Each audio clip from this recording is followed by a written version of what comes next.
lhes proporás. Se comprares um servo heteu, 6 anos servirá, mas ao 7º ano sairá livre de graça. Se entrou só com seu corpo, Êxodo 21, se entrou só com seu corpo sairá. Se ele era homem casado, sairá sua mulher com ele.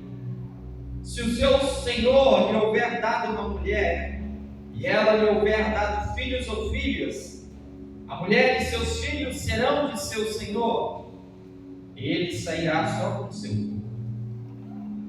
Mas se aquele servo expressamente disser: eu amo meu senhor, minha mulher e meus filhos, e não quero sair, então o seu senhor o levará aos juízes e o fará chegar à porta, e o seu senhor lhe furará a orelha com uma sovela, e ele servirá para sempre. Vamos repetir a última parte? Diga assim: e ele o servirá para sempre. Para sempre. O ensaio ficou bom, vamos de novo. E ele o servirá para sempre. Amém? Pai, em nome de Jesus Cristo, teu Filho amado, nós estamos na tua presença, Espírito Santo. A tua palavra diz que onde 2 ou 3 se reunirem em teu nome, Jesus, ali o Senhor estará. Senhor, nós sabemos que essa é a tua casa, a tua igreja, a tua palavra. Tantas coisas têm acontecido, Senhor, para extrair o que há em nós, o melhor ou o pior de nós. Mas nós queremos crer esta noite, Espírito Santo, que não será extraído o que está em nós, mas sim o que está no teu coração, o que está na tua palavra. Então abre os céus sobre este lugar, derrama na tua graça, derrama na tua chuva, derrama na tua unção, derrama na tua presença, que aqueles que chegaram enfermos que sejam curados, ó Pai, em nome de Jesus, que aqueles que chegaram cansados sejam renovados, que aqueles que chegaram angustiados recebam um toque do Espírito Santo no íntimo do seu ser. Aqueles que estão aqui preocupados porque na segunda-feira terão que enfrentar inimigos, adversidades, problemas, estão desencorajados, mas esta noite que o Senhor venha encher a tua igreja com o Espírito Santo, que o Senhor venha encher a tua igreja de ousadia, que o Senhor venha encher a tua igreja do caráter de Cristo. Que nós sejamos cheios pela tua palavra. Nos usa como tu queres e te agrada, para a honra e glória do seu nome, Jesus. Cerca este lugar com uma aliança de fogo, como diz a tua palavra, em nome de Jesus. Amém. Amém. Aleluia.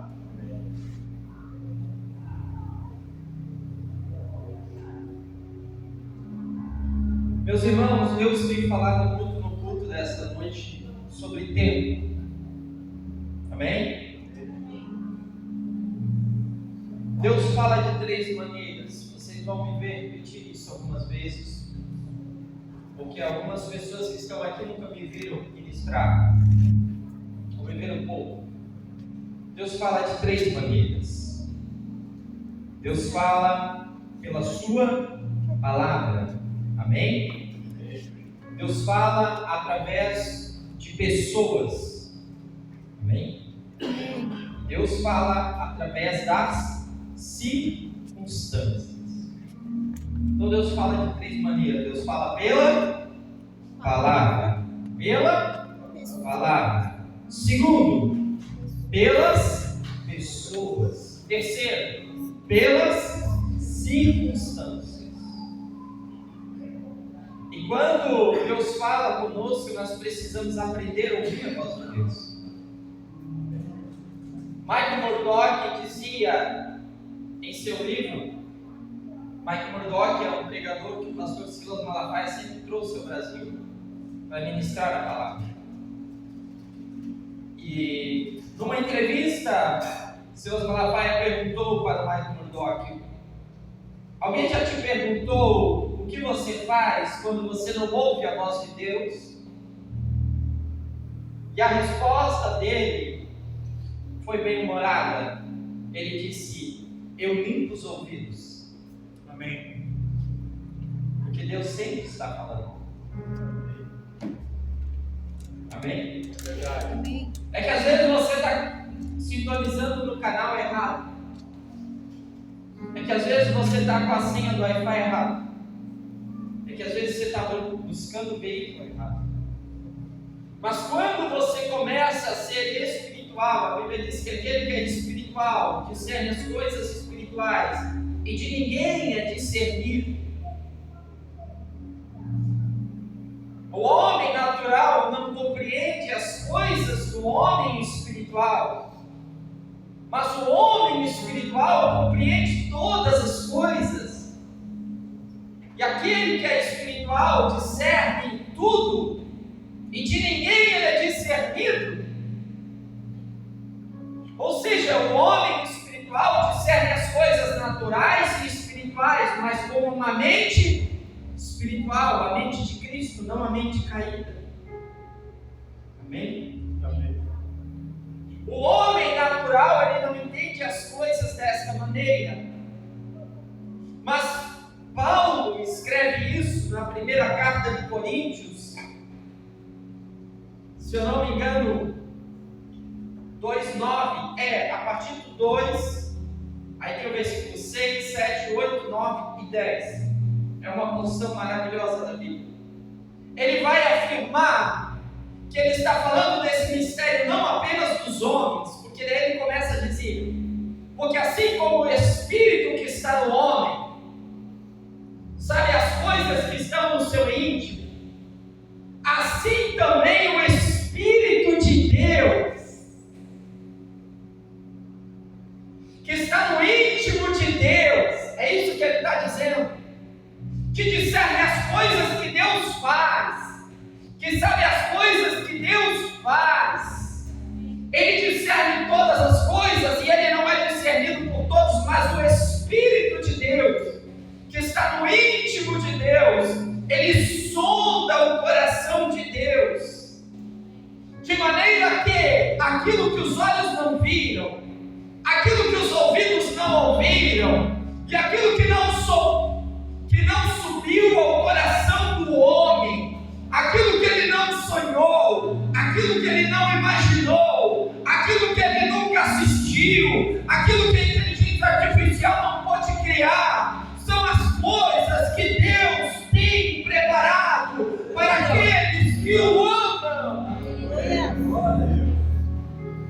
Meu irmão, Deus tem preparado algo para você viver que você nunca experimentou. Deus tem preparado algo para sua família viver que você nunca viveu. Deus tem preparado para esta igreja viver algo que ela nunca viveu antes. Deus já tem preparado.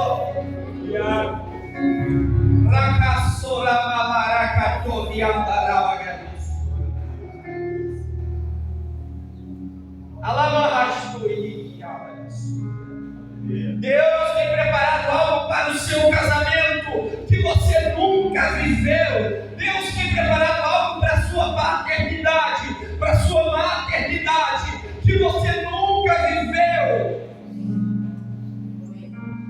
Estou profetizando. Deixa eu te ensinar. Você pega com a mão, você agarra a peça assim, ó, com a mão, agarra ela.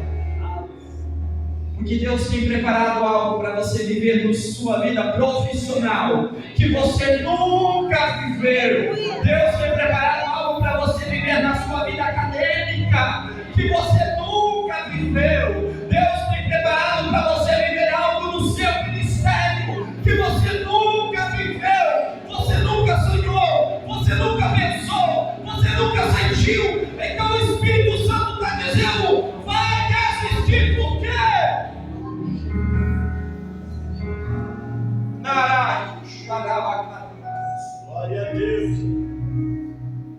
Se é muito maior do que a sua dor, se é muito maior do que você já sentiu até hoje, se é muito maior do que você pensa, se é muito maior do que você toca, se é muito maior do que você ouve, o que Deus tem preparado para a sua vida é muito maior do que a sua dor. Não desista! Porque o texto continua dizendo que Deus preparou, não subiu ao coração do homem, mas o Espírito que está no íntimo de Deus. Amém. Ele colocou um chip dentro de você. É o mesmo Espírito que está dentro de você. Amém. E o Espírito que está dentro do coração de Deus também está dentro do seu coração. E a Bíblia diz: mas Ele nos revela pelo seu Espírito. É por isso que você às vezes está vivendo momentos que você não sabe o que fazer. E lá de dentro veio uma voz dizendo: meu filho, você vai ser grande. Minha filha, eu vou te usar nesta cidade. Aleluia. Meu filho, eu vou mudar esse cenário. E você diz: mas meu Deus, da onde? Isso é voz da minha cabeça. Isso é a minha mente. Eu estou me iludindo. Eu estou frustrado há tantos anos orando, pedindo, clamando.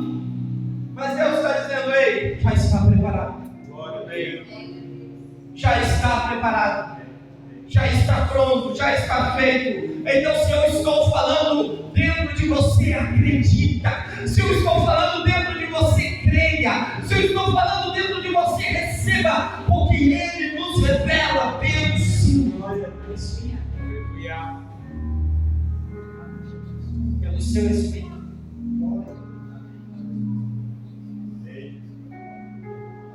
A Bíblia diz em Apocalipse, capítulo de número 1, lá a partir do verso 13, que o Senhor Jesus uma vez apareceu para João e disse: João, escreve as coisas que são e as coisas que depois destas devem acontecer, e envia para as 7 igrejas da Ásia. Envia para Éfeso, Esmirna, Tiatira, Sardes, Laodiceia, Filadélfia. Envia as 7 igrejas da Ásia. E nós, como estudiosos bíblicos, nós entendemos que nesta revelação estão as 7 dispensações da igreja, ou 7 temporadas da igreja, 7 fases da igreja. E nós olhamos para a igreja de Éfeso e vemos a igreja primitiva, a igreja que perdeu o primeiro amor, mas que colocava os apóstolos à prova, a igreja que recebeu do Senhor um convite a voltar ao primeiro amor, a voltar à prática das primeiras obras. Depois tem a igreja de Esmirna, que fala dos primeiros 3 séculos, a época que o Império Romano se fundiu, a igreja ela se politizou. E depois nós vamos ter os 7 períodos, e aí nós entendemos assim, que cada fase da igreja é uma fase do período da história. Amém? Amém. Estão conseguindo compreender? Amém. Tranquilo? Todo mundo fala isso, a teologia ensina isso. Não é sobre isso que eu quero pregar, eu quero trazer a revelação para ti. Eu quero ficar no texto, eu quero falar sobre tempo. Sabe o que me chama a atenção? Que o Espírito Santo falou comigo essa semana. As 7 igrejas representam os 7 períodos do tempo. Sim ou não? Amém. Consegue entender? Mas no tempo de João, as 7 igrejas viviam no mesmo ano.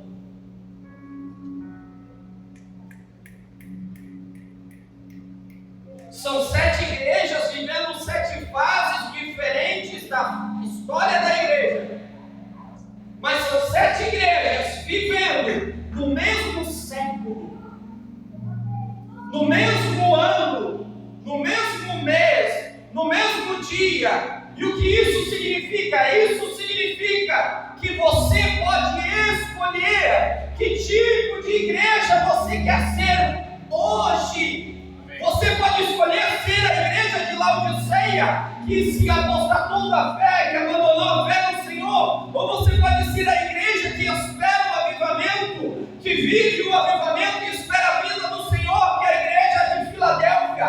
Você pode viver uma fase na sua vida hoje em que as outras pessoas que estão no ano de 2025 não vão entender, não vão experimentar. Então não fique olhando para a maioria, não fique olhando para o Brasil, não fique olhando para a igreja brasileira e fica dizendo: está perdido, não tem jeito, não tem como, está corrompido, porque Deus está te dizendo: você pode escolher ser uma igreja diferente. Aleluia! Verdade, verdade.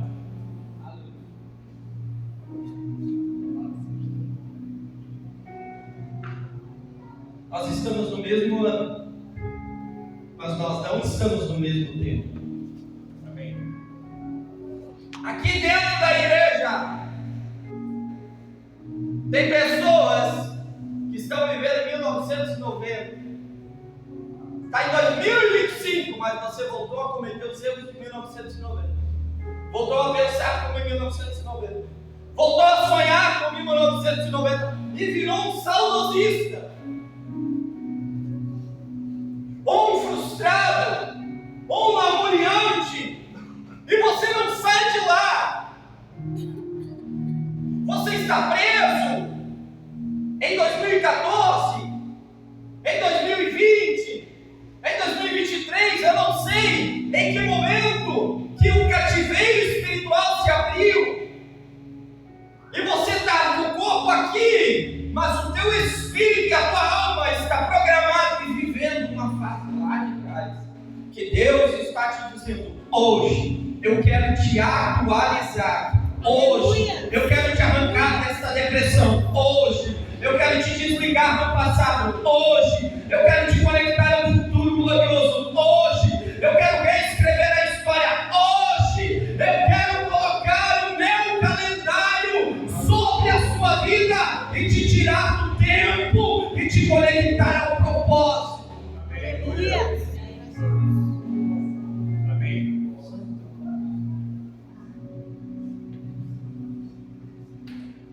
Dá uma piscadinha para quem está do teu lado e diz assim: em que ano você está?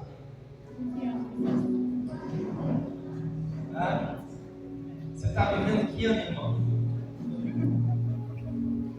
Porque assim como tem gente que está vivendo no passado, tem gente que está vivendo em 2030. Tem gente que já entrou em 2026.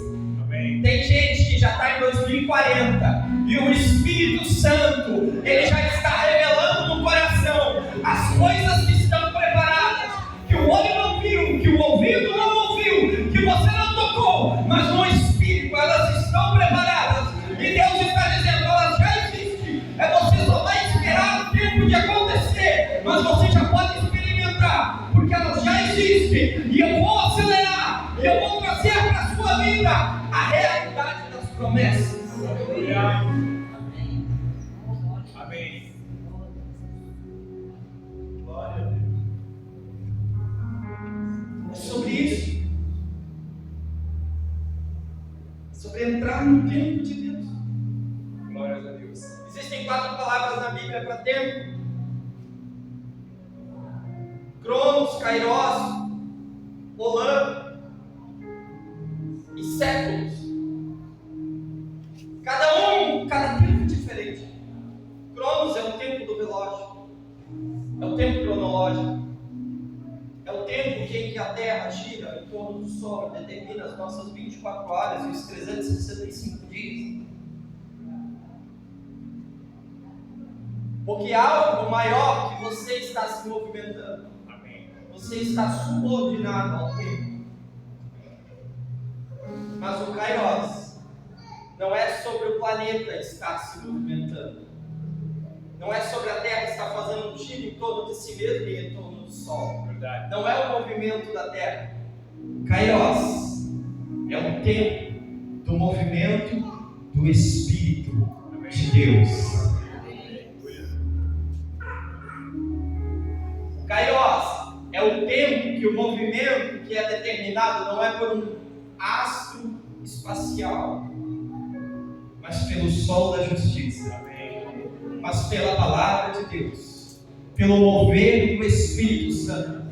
Porque lá em Gênesis 1 e 2 diz: e no princípio o Espírito de Deus se movia sobre a face das águas. Ele se apresenta na Bíblia em movimento, e ele nunca parou, ele nunca estagnou. E ele está aqui essa noite te dizendo: existe um movimento, existe uma velocidade, existe uma ação dinâmica em que Deus está se movimentando. Você pode ter parado, mas Deus não parou de trabalhar. Você pode ter desistido, mas Deus não desistiu da promessa. E Deus está dizendo: volta a entrar. Aleluia. Nesse entendimento.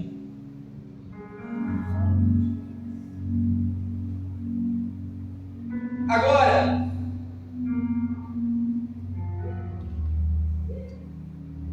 existem guerras que elas aparecem de repente e saem de repente. De repente vem, de repente vai. Agora existem processos que demoram anos. Mas o que demora tantos anos, irmão Mateus? O seu entendimento. O trajeto do Egito para Canaã podia levar 12 dias, mas levou 40 anos, porque aquele povo não entendeu o Kairos de Deus, o tempo do propósito de Deus. O que é o Cronos? Cronos é o tempo que o relógio marca.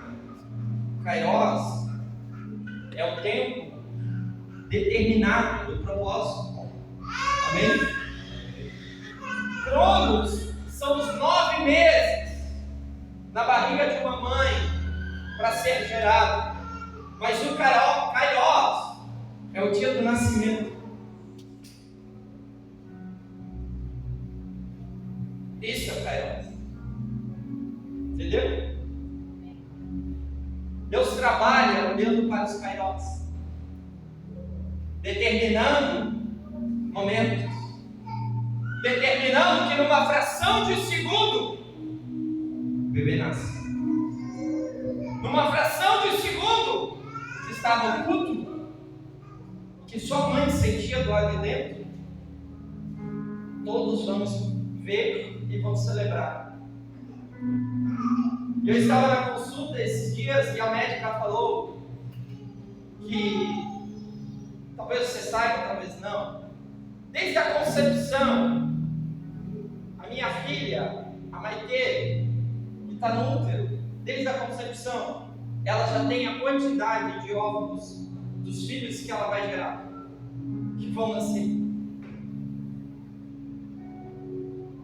Já está dentro dela o fruto do propósito.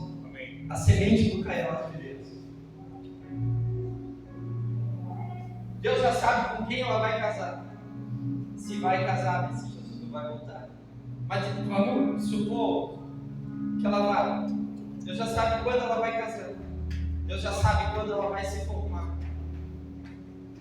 Deus já sabe qual vai ser as primeiras palavras, porque Deus sabe isso. Kairos. Mas a gente tem que viver o processo, o Cronos.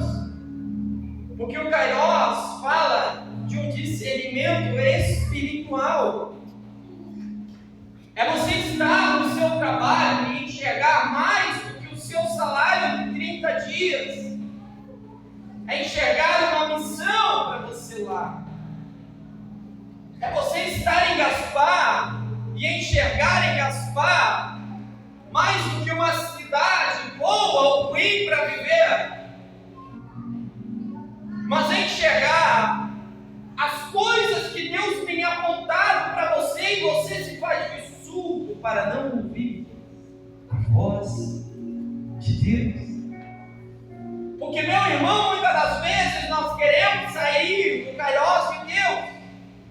E aí nós entramos no Cronos e a gente diz, porque a economia está ruim, então eu vou mudar de cidade, vou buscar emprego em outra cidade. Porque o povo aqui não me trata bem, então eu vou sair dessa cidade, vou para outra cidade. E você pode se desligar e você vai andar muitos anos e vai perder muitos cronos da sua vida. Talvez dias, talvez semanas, talvez anos.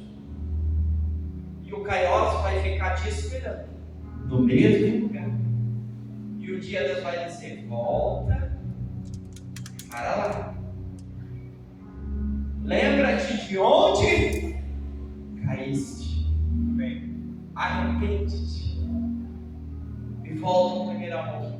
Volta a se conectar ao propósito. Volta a se conectar à essência.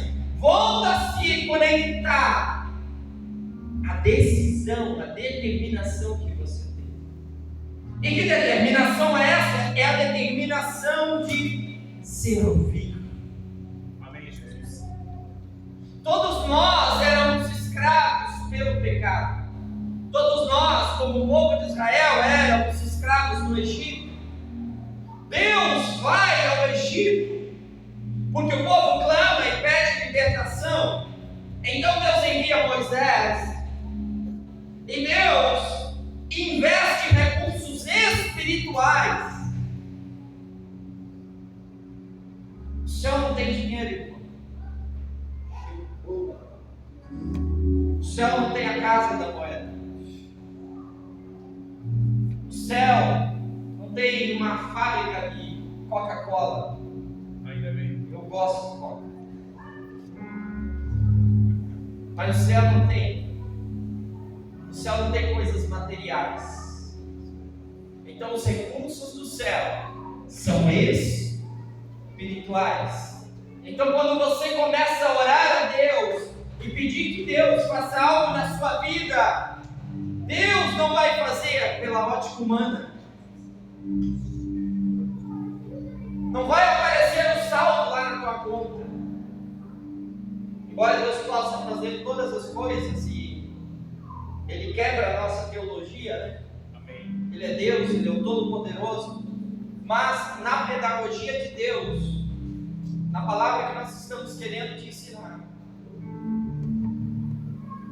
Deus ele não vai colocar uma pessoa com uma maleta cheia de dinheiro na tua frente e vai dizer, ó, toma aqui, resolve os teus problemas. Quantos queriam esse milagre? Eu era o primeiro a levantar a mão. Mas não é assim que o céu vai fazer. Sabe como o céu vai fazer? Ele vai investir em sabedoria.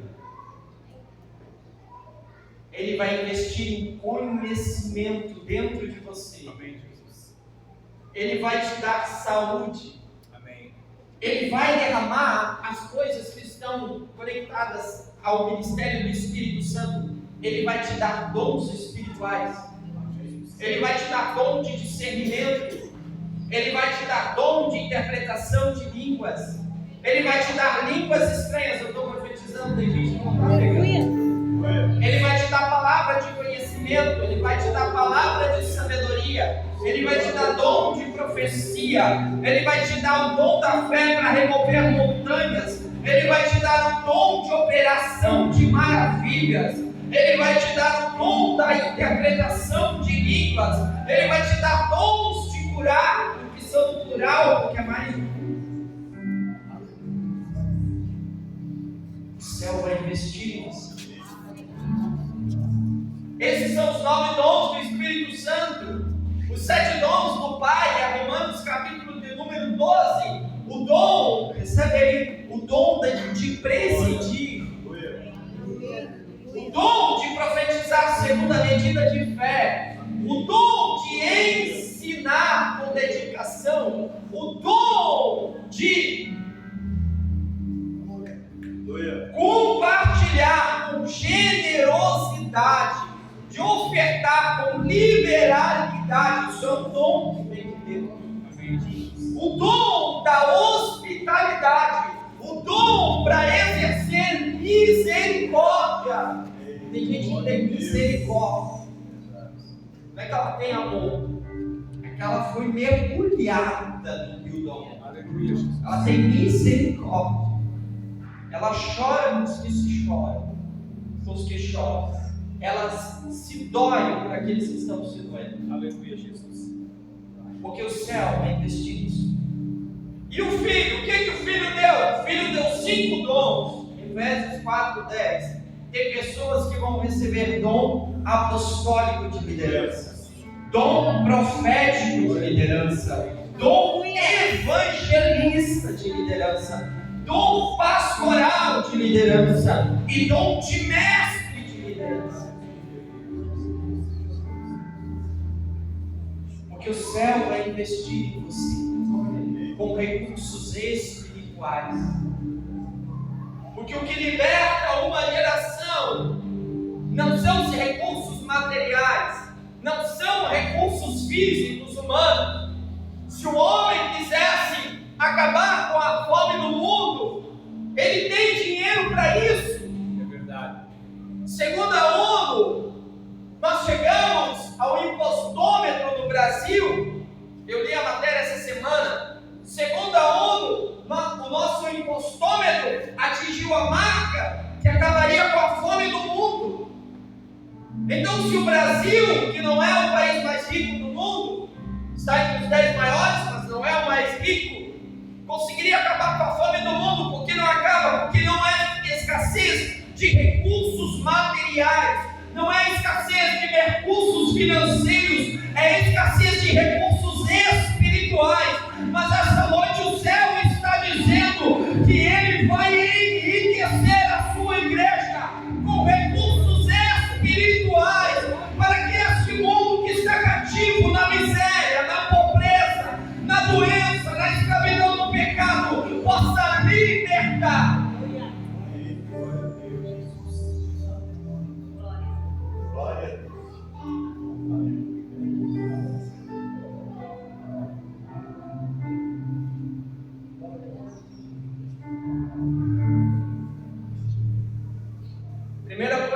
Fala, porque conheceis a graça de Cristo, que sendo rico se fez pobre, para que pela sua pobreza vos tornasseis ricos.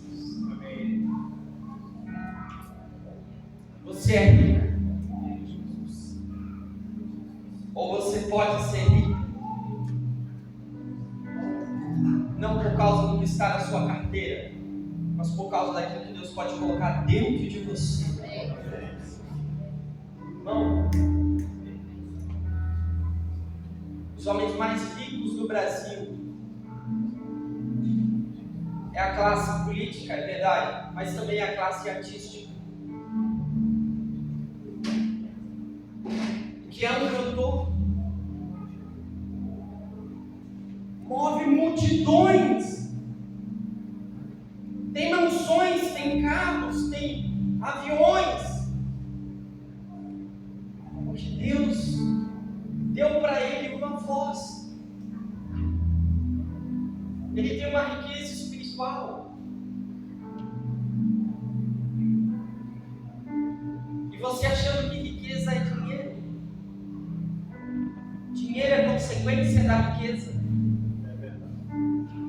Riqueza é uma realidade espiritual que você vive no seu interior.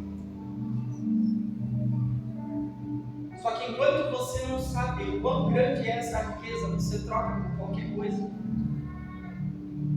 Pelo pecado, pelo suborno, pela mentira de Satanás, pelo complexo de inferioridade, pelas mentiras, mas Deus está dizendo: eu te fiz rico.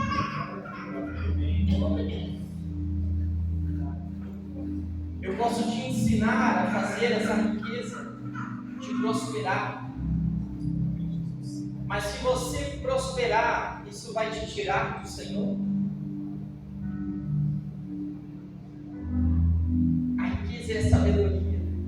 Ó riquezas, ó tesouros da sabedoria, tanto do conhecimento quanto da sabedoria. Quem depois deu a ele para que seja restituído? Porque dele, por ele, para ele são todas as coisas. Romanos 11:32.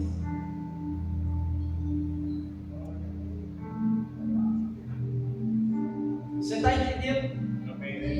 O povo de Israel, o povo hebreu, estava no Egito, pagando uma dívida, escravizado por Faraó.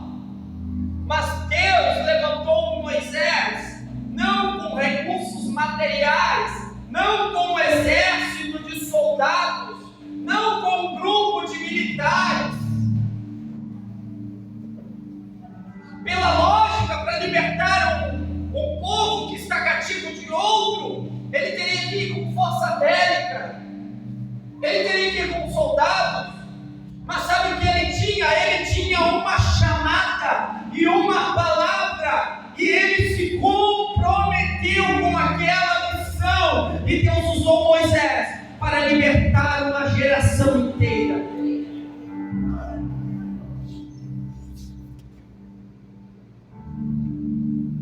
Deus usa Moisés, liberta o povo do Egito com sinais e com maravilhas, com unção e com milagres.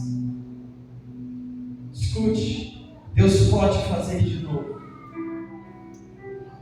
Deus fará minha palaçona e cantoria cheias. Eu cresci em um lar evangélico, em uma casa sacerdotal, mas eu cresci com saudade de um tempo que eu não vivi.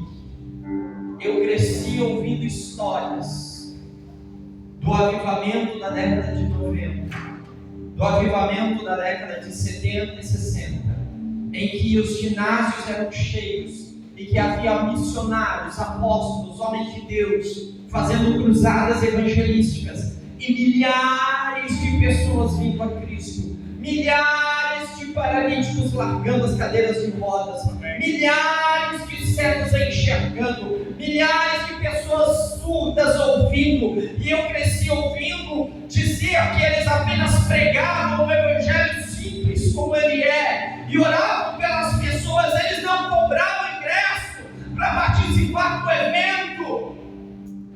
Sabe o que eu creio? Eu creio que Deus, ele quer fazer mais uma vez.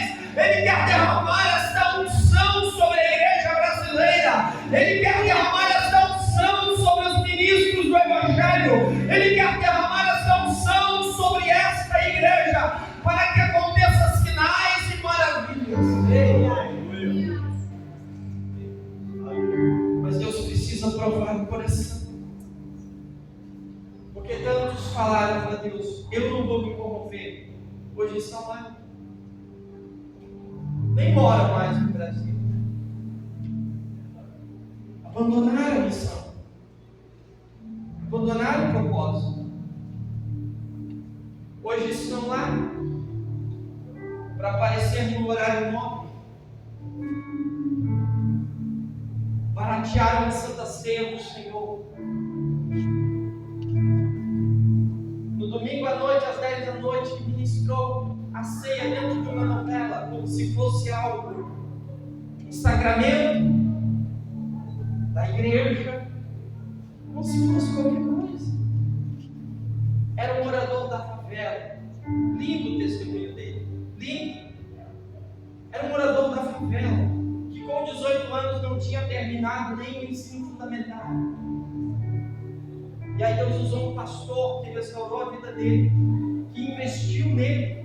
E aí ele descobriu os dons, a unção, a graça, e Deus deu uma chance. Mas hoje, vendeu o evangelho. Sabe qual é o nosso problema? nós esquecemos que somos devedores.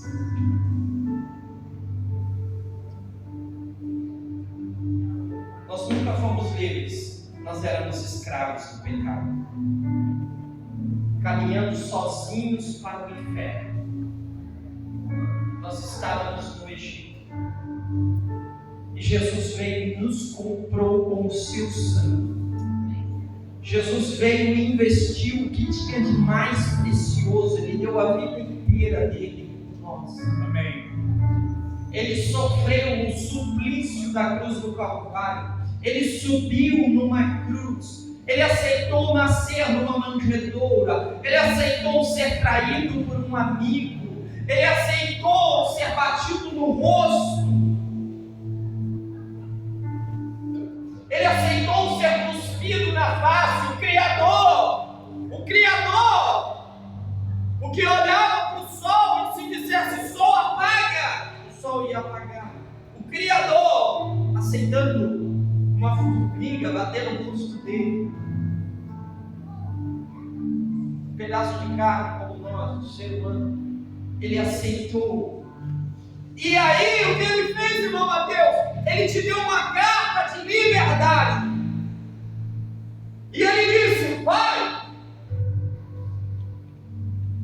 pode ir. Agora você é livre de volta. Faz o que você quiser. Se você quiser fazer uma festa, faz uma festa, convida os teus amigos. Se você quer escrever uma música, escreve uma música. Fala da poesia, da beleza da natureza. Fala da beleza da vida, da beleza do mundo. Vai!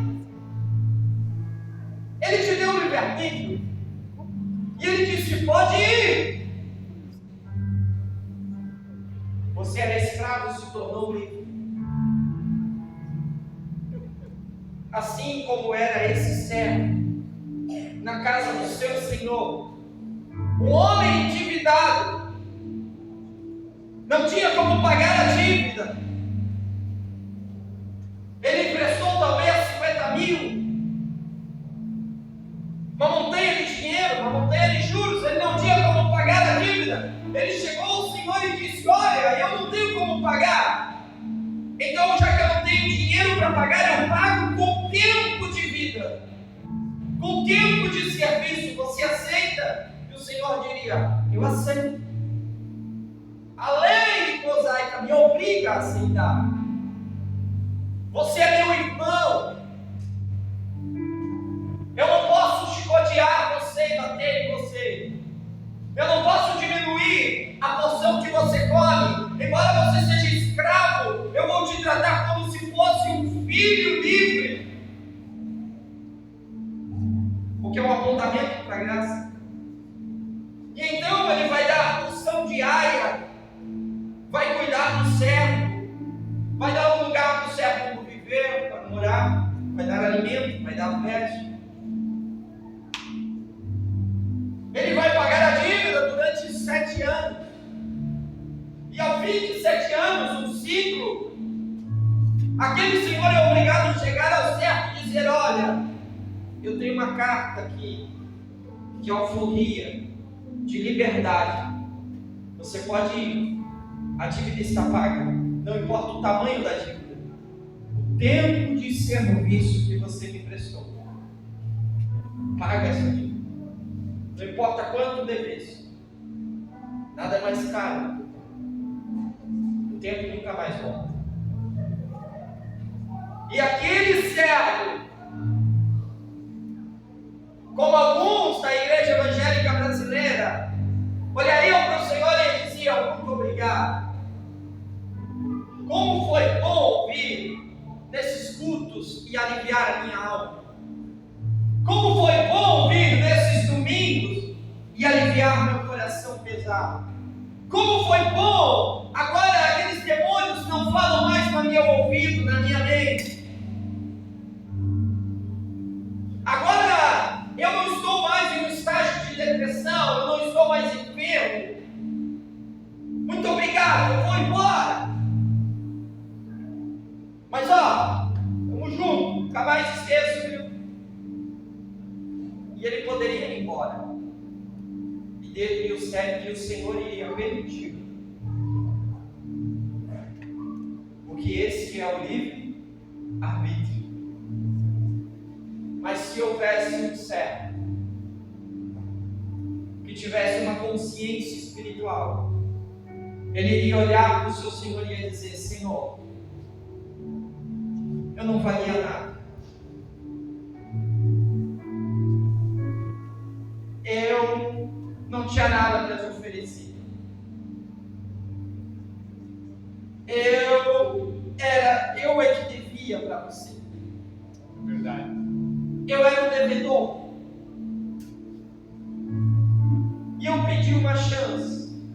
E você abriu a sua casa e me colocou para dentro.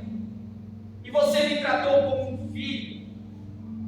E o texto vai dizer: você me deu uma mulher para casar. Que casa dentro da igreja? Chega arrebentado, drogado, depressivo, doente. E dentro da casa do Senhor, ele arruma uma esposa, uma mulher. Eu não tinha família, agora eu já tenho um casamento. De repente não é só um casamento, o seu Senhor me dá a oportunidade de ter filhos. Nascem filhos, eles se tornam uma família. Eu não tenho como mais ir embora. Ele olha para o Senhor e diz: eu não tenho como sair daqui. Eu não tenho como me afastar de você. Eu não tenho como ser ingrato. Eu não tenho como abandonar a minha esposa. Eu não tenho como abandonar os meus filhos. Eu quero permanecer aqui. Mas a tua dívida está paga? Não, mas eu quero ficar. Mas a tua dívida está paga? Mas eu quero ficar. Existe uma maneira. Eu aceito, mas vai doer. Mas eu quero. Então, se você quer mesmo, então me dá. Você vai ter que dar testemunho, porque as pessoas à volta não vão poder dizer: ó, este Senhor é injusto. Este Senhor não permite os seus servos irem embora. Este Senhor é um ditador. Este Deus é um ditador. E Ele obriga as pessoas a ficarem debaixo da sua mão. As pessoas não podem dizer isso, então você vai ter que dar um testemunho. Que testemunho? Coloca a sua orelha aqui, no umbral da porta da minha casa. E tem uma ferramenta, uma sovela. E eu vou, na presença dos juízes, na presença do povo, coloca a orelha. E então, o juiz vai vir com a ferramenta, vai pegar o martelo e vai bater.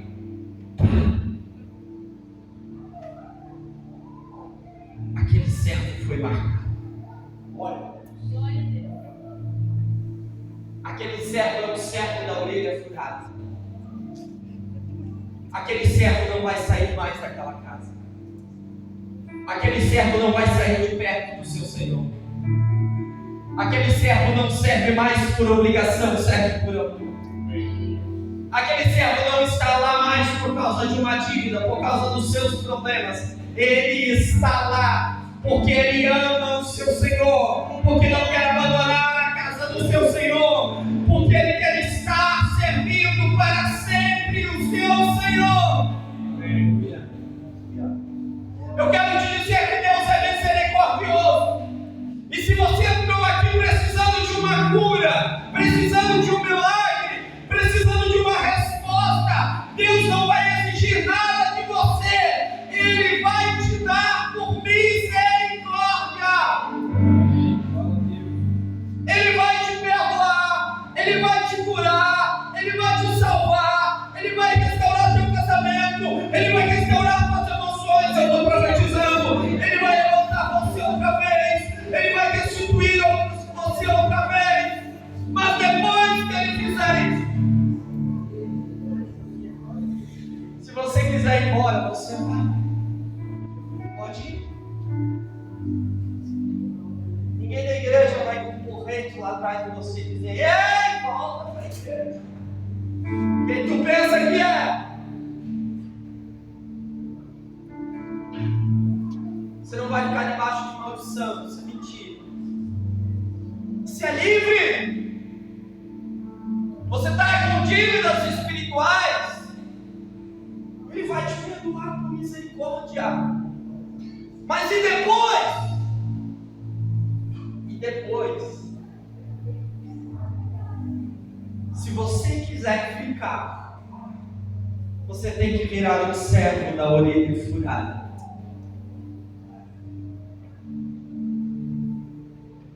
Você pode ir. Mas se você descobrir que esse probleminha aí, essa situação aí, essa circunstância, foi para você descobrir um tesouro muito maior, que é a presença do seu Senhor, que é a presença de Jesus, e você pegar gosto pela presença de Jesus, e você não quer mais abandonar Jesus, e você quer a presença dele. Quando você sair daqui, você chega no trabalho e a presença está lá, você vai para a escola e a presença está lá, você vai para a faculdade, a presença está lá, você entra na sua casa, a presença está lá. Se você quiser, você precisa decidir se tornar um servo da orelha furada. Aleluia.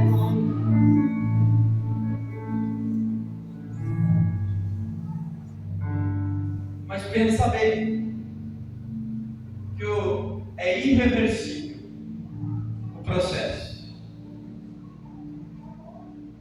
Amém? É irreversível o processo.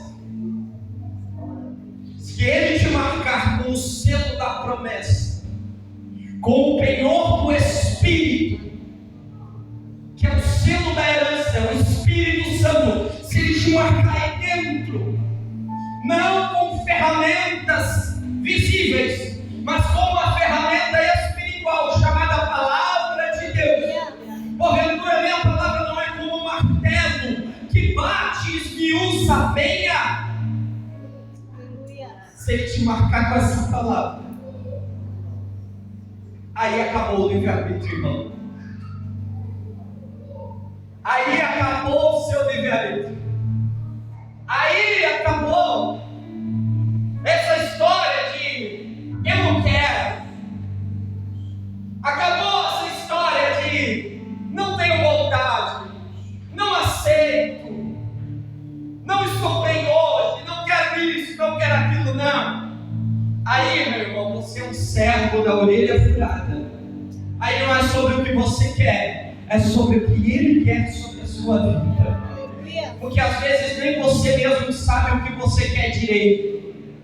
Mas a Bíblia diz que eis que os planos que eu tenho a vosso respeito são planos de paz e não de mal, para vos dar um futuro e aquilo que vocês desejam. Nem você sabe o que você quer, mas Ele sabe e Ele quer te dar. Ele quer te dar amor, Ele quer te dar alegria, Ele quer te dar esperança e Ele quer te dar a garantia de um galardão de vida eterna. E você sabe, o preço é muito pequeno. Mas o meu irmão, mas aquela igreja, mas aquele pregador grita muito, e o outro fala muito baixo, e o outro fala engasgado, e aquele lá que ele fala rimando, parece que está fazendo música. Isso, aquilo, irmão, você podia fazer isso enquanto você não é um servo da orelha furada, mas quando você se torna um servo da orelha furada, você diz: fala mais, Senhor, fala que o teu servo ouve, fala, papai, porque eu estou ouvindo. Se você ainda tem esse coração, é porque você não foi marcado. Você não foi marcado. Você está no Kairos, você não entrou no... Você está no Cronos, você não entrou no Kairos. É verdade. Você está há 10 anos na igreja, no Cronos. Sou crente há 10 anos.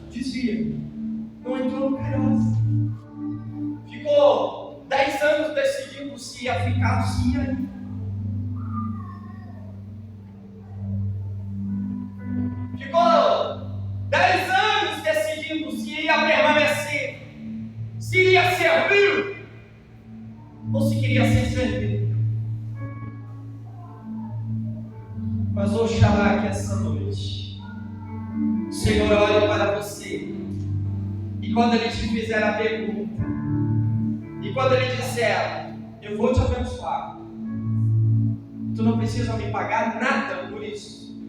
Nada. Não precisa pagar o voto, você não faz isso por causa disso. Nem o dízimo você dá por causa disso. Nada, é graça. Teu dízimo não paga nada. Tua oferta não paga nada. Tu acha que a tua oferta paga a dor de perder um filho numa cruz? Não paga. A minha não paga, ninguém paga. Do bilionário desse mundo não paga. É graça. Nós cumprimos os mandamentos do Senhor porque nós somos servos da orelha furada.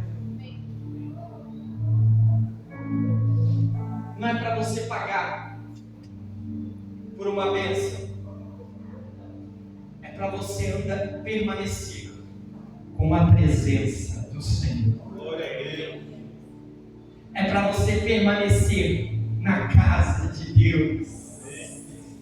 É para você dizer, alegrei quando me disser, vamos à casa do Senhor. É para você dizer, Senhor, de onde eu vou me esconder do seu Espírito? Para onde correrei da sua face? Se eu subir aos céus, lá tu estás. Se eu fizer a minha cama na sepultura, lá tu estás também. É para você entender que você é um devedor, que teve uma dívida perdoada, mas continua sendo devedor. Você é devedor a uma geração que não conhece esse Senhor. Você é devedor a uma casa que precisa de você. Você faz porque você entende que você é um devedor. Eu fiquei 7 anos, mas 7 anos não paga minha dívida. Eu estou 10 anos, mas 10 anos não paga minha dívida. Então como que você vai pagar a sua dívida? Já que Ele me deu a eternidade, então por toda a eternidade eu o servirei para sempre.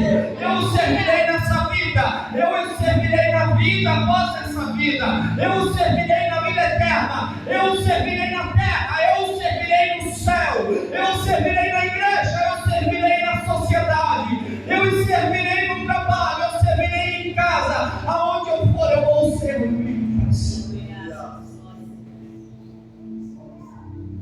Se coloque de pé na presença do Senhor.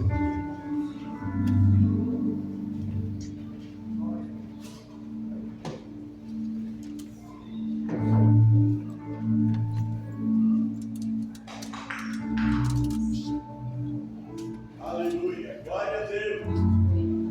Meu convite para você esta noite é abra mão do seu livre-arbítrio. Se renda para ser um servo da orelha furada. Deus não é um ditador. Verdade. Essa palavra é difícil de ministrar, mas o Espírito Santo vai te dar entendimento. Eu não estou falando de predestinação, não é isso.